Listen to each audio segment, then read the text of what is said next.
اس کے شواہد بیچ کی ساری آیتوں میں موجود ہیں. اس کی ساری گفتگو بیچ میں کر دی گئی ہے کہ اللہ نے کیسے اپنے وعدے کو نبھایا اور انہوں نے کیسے دھوکے سے کام لیا، انہوں نے کیسے اپنی بات کو نہیں نبھایا، کیا کیا ان کے کرتوت رہے، کیا ان کے کارنامے رہے. تو گویا کہ اللہ تعالیٰ نے ایک آخری اعلان کیا، لیکن اس اعلان میں بھی چانس ہے، اس اعلان میں بھی ایک موقع ہے، ایک تڑپ ہے، ایک دعوت ہے، ایک گفتگو ہے کہ دیکھو ایسا کچھ نہیں. تمہارا وہ مقام ختم ہو گیا، امت محمدیہ کو وہ مقام مل گیا. اب امت محمدیہ ساری قوموں پر فضیلت یافتہ ہو گئی. اب محمد رسول اللہ صلی اللہ علیہ وسلم اللہ کے آخری نبی ہو گئے، اور محمد رسول اللہ صلی اللہ علیہ وسلم کا جو انعام تھا وہ بنو اسرائیل کے بجائے بنو اسماعیل میں منتقل ہو گیا. دونوں کس کی اولاد ہیں؟ ابراہیم علیہ السلام کی اولاد. بنو اسرائیل وہ بھی ابراہیم علیہ السلام کی اولادوں میں سے ہے، بنو اسماعیل وہ بھی ابراہیم علیہ السلام کی اولادوں میں سے ہے. تو بنو اسرائیل کی جو فضیلت تھی وہ منتقل ہو گئی بنو اسماعیل کی طرف. بنو اسرائیل میں بے شمار انبیاء آئے، عیسیٰ علیہ السلام آئے، موسیٰ علیہ السلام آئے، یوسف علیہ السلام آئے، داؤد علیہ السلام آئے، سلیمان علیہ السلام آئے، شعیب علیہ السلام آئے، یہ سارے لوگ آئے. اب بنو اسماعیل میں ایک نبی اللہ نے بھیجا جو اللہ کے آخری نبی ہے، محمد رسول اللہ صلی اللہ علیہ وسلم ہے. لیکن اس کے باوجود بنو اسرائیل کے لیے دروازہ بند نہیں ہوا، بلکہ ان سے کہا گیا وَلَكُمْ مَا كَسَبْتُمْ، آج آ جاؤ، پھر دوبارہ پلٹ آؤ، دوبارہ اللہ کی باتوں کو یاد کر لو. اللہ تبارک تعالیٰ وہ تو تمہارے لیے بالکل اپنے دروازے کو کھول کے رکھا ہے اس نے. اگر تم تو دوبارہ پلٹ کے آ جاؤ گے تو پھر اللہ تبارک تعالیٰ تمہیں اپنے قریب کر لے گا، لیکن اس کے لیے تمہیں عمل کرنا پڑے گا، اپنے کردار کو بدلنا پڑے گا. جو بیچ کے یہ کئی سو سال گزرے، یہ تقریباً جو 4000 3000 2000 2500 کسی کو، عیسائیوں کو تو اس زمانے میں 500 سال ملے تھے، آج اگر دیکھا جائے تو ان کو 2000 سال مل چکے ہیں. 2000 سال، 2020 چل رہا ہے عیسیٰ علیہ السلام کی پیدائش کے بعد کا زمانہ. تو یہ جو تمہیں زمانہ ملا، اس زمانے میں تمہارے جو بھی کارنامے رہے، جو بھی انداز رہا، جو بھی چیزیں رہی، یہ ساری کی ساری چیزیں، یہ جو کچھ بھی رہا ہے تمہارا، اللہ تعالیٰ سب بھول جائے گا. پھر وہ تمہیں عزت دے گا، پھر وہ تمہیں کامیابی دے گا، پھر وہ تمہیں سربلندی دے گا، پھر وہ تمہارے لیے بہت کچھ کرے گا، پھر اس کا وعدہ ہے تمہارے ساتھ. لیکن شرط کیا ہے کہ اب تم اپنے کردار کو بدلو، اپنے کام کو بدلو. اور اس میں گویا امت محمدیہ کے لیے بھی چیلنج ہے، امت محمدیہ کے لیے بھی اللہ کی طرف سے تنبیہ ہے کہ اے امت محمدیہ، اے بنو اسماعیل کے لوگوں، جن میں اب اللہ تبارک تعالیٰ نے اپنا آخری پیغام نازل کیا اور جن کو بہترین امت بنایا اور جنہیں امت مسلمہ کا نام دیا، یہ امت محمدیہ بھی بات سن لے کہ ایسا نہیں ہے کہ بنو اسرائیل کے ساتھ جو اللہ نے کیا وہ قاعدہ قانون الگ تھا، اور بنو اسماعیل کے ساتھ جو ہوگا وہ قاعدہ قانون الگ رہے گا. اللہ کا نظام ایک ہے، اس میں کوئی تبدیلی نہیں ہوگی.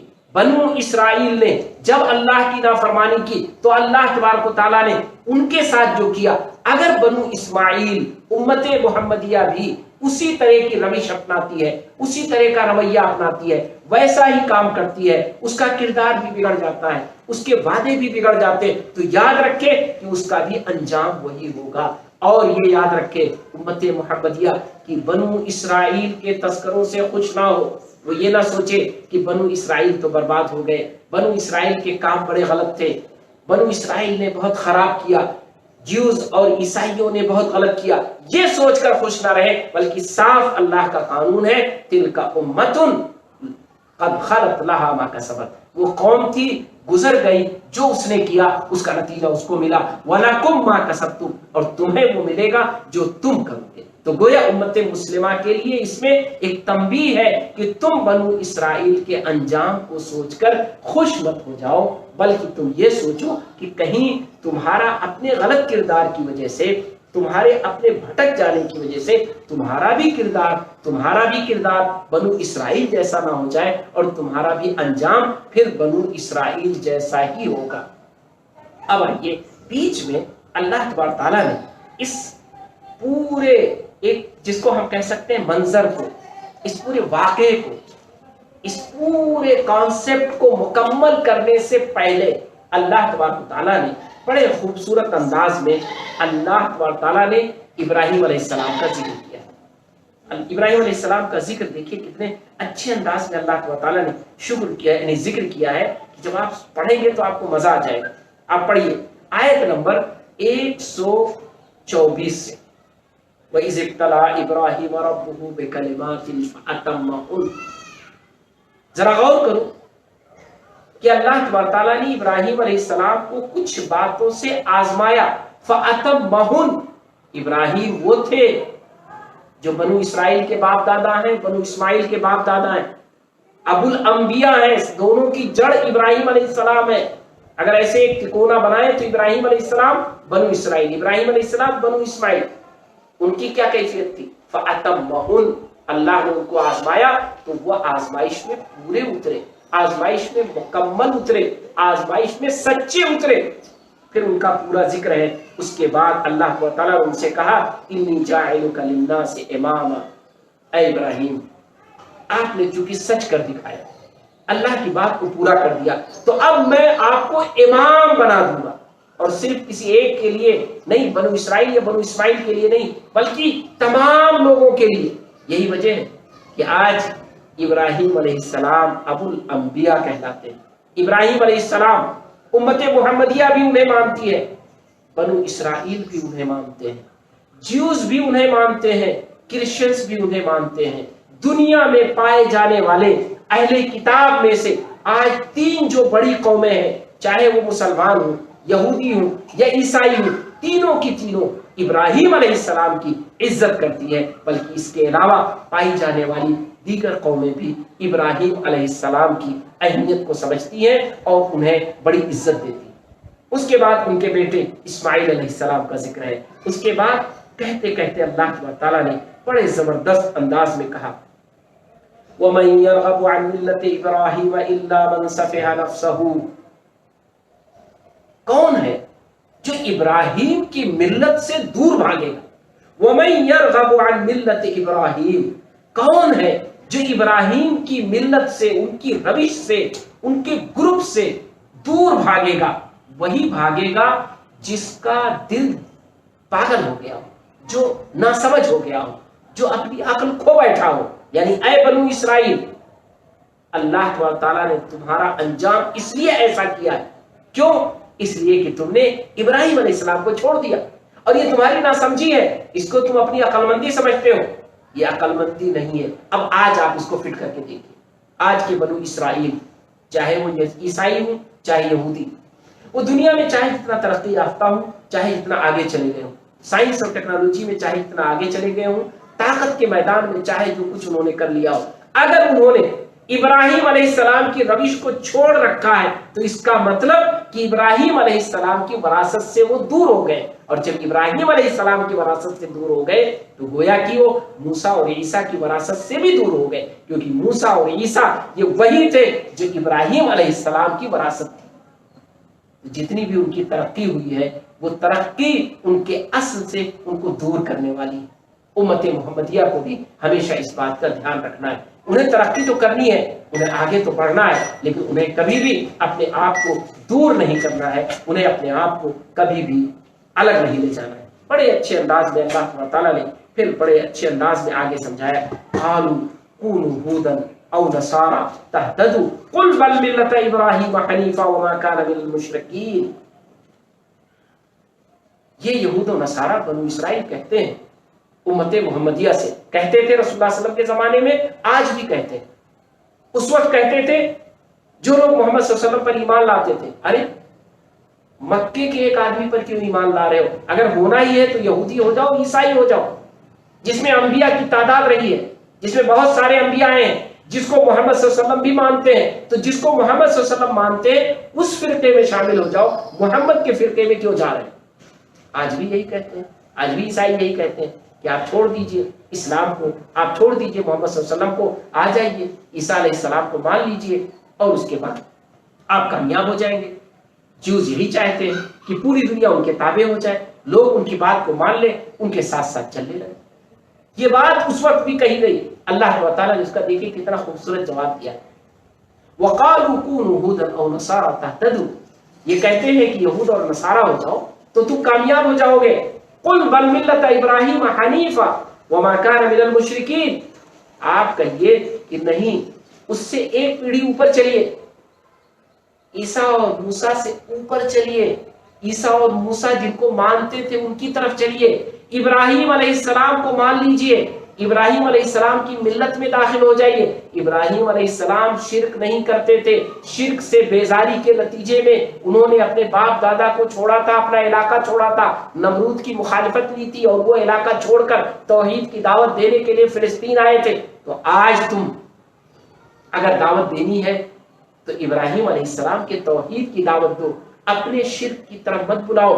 تمہارا شرک مان کر کے، تمہارے شرک میں پڑھ کر کے کوئی آدمی ہدایت یافتہ نہیں ہوگا. ہدایت یافتہ تو ہوگا وہ جب ابراہیم علیہ السلام کی توحید کو مان لے گا. ملت ابراہیمی کو مان لینا یہ کامیابی ہے. تو تم یہود و نصارہ ہونے کی کیوں دعوت دیتے ہو؟ ملت ابراہیمی کی دعوت دو. کتنا اچھا پیغام ہے امت مسلمہ کے لیے آج، کتنا اچھا پیغام ہے دنیا کے لیے آج، کہ آج یہود و نصارہ کو اس بات کی دعوت دی جائے کہ آئیے ملت ابراہیمی کو زندہ کریں، آئیے ابراہیم علیہ السلام کے توحید کو زندہ کریں، آئیے ابراہیم علیہ السلام کے بارے میں تلاش کریں کہ ان کی ملت کیا تھی، ان کی دعوت کیا تھی، اور جب پتہ چل جائے کہ وہ توحید کی دعوت تھی تو اس توحید کی دعوت کو اپنا لیں، کیونکہ اسی میں کامیابی ہوگی. آخری بات جو قرآن نے کہہ کر پھر ایک دم اعلان کر کے ختم کر دیا، وہ آپ دیکھ لیجیے، بڑی زبردست چیز ہے. میں چاہتا ہوں کہ انہی پر اپنی بات کو مکمل کر دوں. یہ دو آیتیں آخر کی کیا ہے؟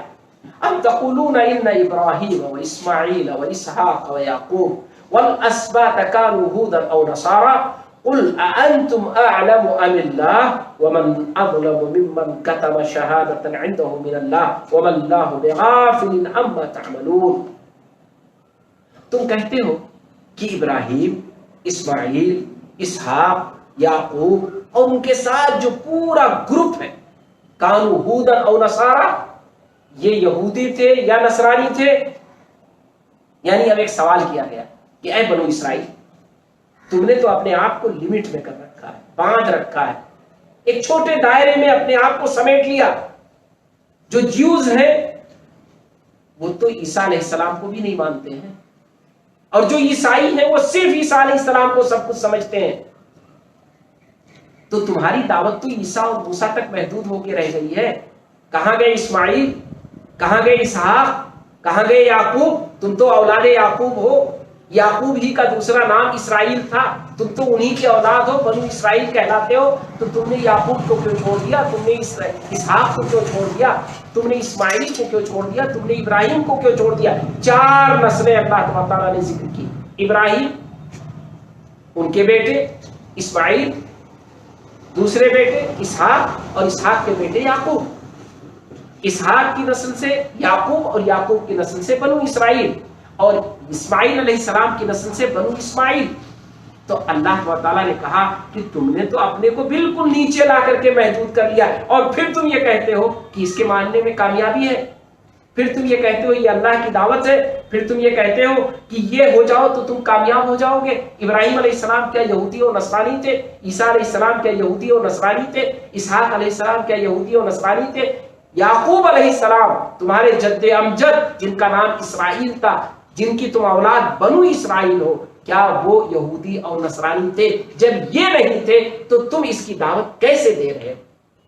اور یہ محمد رسول اللہ صلی اللہ علیہ وسلم تو ان سب کی دعوت دے رہے، ابراہیم کی، اسماعیل کی، اسحاق کی، یعقوب کی، اور یہی نہیں والاسباط، اور ان سارے گروپس کی، ان سارے انبیاء کے چین کی، جس میں سلیمان بھی ہے، جس میں داؤد بھی ہے، جس میں شعیب بھی ہے، جس میں لوط بھی ہے، جس میں صالح بھی ہے. یہ سارے انبیاء کرام جو بنو اسرائیل میں آئے ان سب کی دعوت دے رہے ہیں. تو یہ زیادہ صحیح ہے یا تم زیادہ صحیح ہو؟ اس لیے ایک بات سن لو، قل اانتم ام اللہ، اب تم بتاؤ کہ تم زیادہ بہتر جانتے ہو یا اللہ بہتر جانتا ہے؟ کون بہتر جانے گا؟ کون اچھا بتلائے گا؟ اس میں کوئی شک نہیں. یہ غیبی چیز تھی، لیکن یہ بات معروف تھی، مشہور تھی، یہ بات سبھی کو پتا تھا کہ جو بات بنو اسرائیل کہہ رہے ہیں، یہود اور نصارہ کہہ رہے ہیں، وہ غلط ہے، وہ آدھی ادھوری ہے. اور جو بات محمد صلی اللہ علیہ وسلم کہہ رہے ہیں، قرآن کہہ رہا ہے، وہ بات پوری ہے۔ ابراہیم، اسماعیل، یعقوب، اسحاق کے بغیر بنو اسرائیل کا کوئی وجود نہیں۔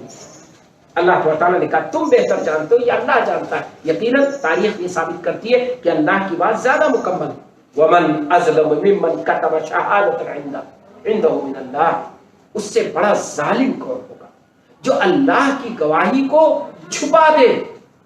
یعنی تمہارے پاس ابراہیم علیہ السلام سے لے کر عیسیٰ علیہ السلام کی پوری تاریخ ہے، تم نے ان سب کو چھپا دیا، صرف تم نے محدود کر دیا عیسیٰ علیہ السلام تک یا موسیٰ علیہ السلام تک۔ تو یہ دو لوگوں پر تم نے سارے لوگوں کو چھپا دیا۔ وہ 7,000 انبیاء کرام جو بنو اسرائیل میں آئے وہ کہاں گئے؟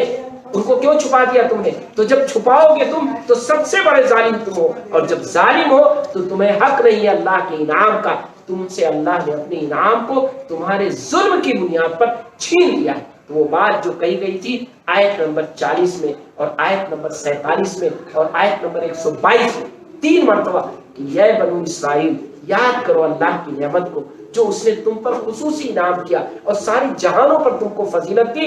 وہ جو اللہ کا انعام تھا تمہارے ظلم کی بنیاد پر اللہ تعالیٰ نے اس کو چھین لیا، اللہ تعالیٰ نے اس کو واپس لے لیا۔ تمہارا جو رتبہ تھا، تمہارا جو مقام تھا، تمہارا جو مرتبہ تھا، وہ اللہ تعالیٰ نے واپس لے لیا۔ اور اللہ تعالیٰ نے واپس لینے کے بعد پھر بھی چانس رکھا ہے۔ وہ چانس کیا ہے؟